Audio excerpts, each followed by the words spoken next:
25 വർഷം സൗന്ദര്യസങ്കല്പ ആശയങ്ങൾ യുവതീ യുവാക്കൾക്ക് പകർന്നു നൽകി സ്വയം തൊഴിൽ രംഗത്തേക്ക് കൈപിടിച്ചുയർത്തിയ ചന്ദ്രിക ടീച്ചറെ അധ്യാപക ദിനത്തിൽ ജില്ലാ ബ്യൂട്ടീഷ്യൻ അസോസിയേഷൻ ആദരിച്ചു. ബ്ലോക്ക് പഞ്ചായത്ത് ക്ലാസുകളിലും അക്ഷയ കേന്ദ്രങ്ങളിൽ നടക്കുന്ന ക്ലാസുകളിലുമായി ചന്ദ്രിക ടീച്ചർ പഠിപ്പിച്ച 600-ലധികം പേർ തൊഴിൽ ചെയ്തു വരുന്നുണ്ട്. ഈ നിസ്വാർത്ഥ സേവനത്തിനുള്ള അംഗീകാരമാണ് സ്നേഹാദരവ് സമർപ്പണം നടത്തിയത്. മേക്കപ്പ് ആർട്ടിസ്റ്റ് മിനി ടീച്ചർ പുരസ്കാര സമർപ്പണം നടത്തി. ജിൻസി റോബിൻ അധ്യക്ഷയായി. ചടങ്ങിൽ അന്തിക്കാട് ഗ്രാമപഞ്ചായത്ത് വൈസ് പ്രസിഡന്റ് PS സുജിത്ത്, മുൻ അന്തിക്കാട് ഗ്രാമപഞ്ചായത്ത് president Jyothi Raman, Jenson Valappad, beautician association ഭാരവാഹികളായ ലിജി സുരേഷ്, സിന്ധു അനിൽകുമാർ, ബിന്ദു കൃഷ്ണ എന്നിവർ സംസാരിച്ചു.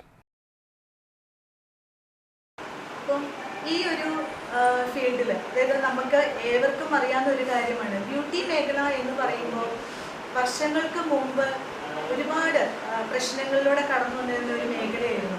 കാരണം ഏതൊരു വീട്ടിലും ഇപ്പോഴത്തെ ഒരു സിറ്റുവേഷൻ വെച്ച് നോക്കുമ്പോൾ ഏതൊരു വീട്ടിലും ഒരു ഫംഗ്ഷൻ വന്നു കഴിഞ്ഞാൽ ഒരു ബ്യൂട്ടീഷ്യൻ അല്ലെങ്കിൽ ഒരു മേക്കപ്പ് ആർട്ടിസ്റ്റ് തീർച്ചയായിട്ടും അവിടെ ഉണ്ടാവണം. പണ്ട് കാലങ്ങളിൽ എന്നൊക്കെ പറഞ്ഞു കഴിഞ്ഞാൽ ബ്യൂട്ടീഷ്യനോ എന്ന് പറയുമ്പം അവർ മുഖം തിരിക്കും. പക്ഷേ അതിൽ നിന്നൊക്കെ വ്യത്യസ്തമായിട്ട് ഇന്ന് ഈ ഒരു മേഖല ഒരുപാട് മാറിക്കഴിഞ്ഞിരിക്കുന്നു. എൻ്റെ 10ാം ക്ലാസ്സിലെ പിള്ളേർ, എൻ്റെ കുട്ടികൾ, ഞാൻ പഠിപ്പിച്ച കുട്ടികൾ എല്ലാവരും വന്നതിന് ആദ്യമേ നന്ദി പറയുന്നവരുണ്ട്.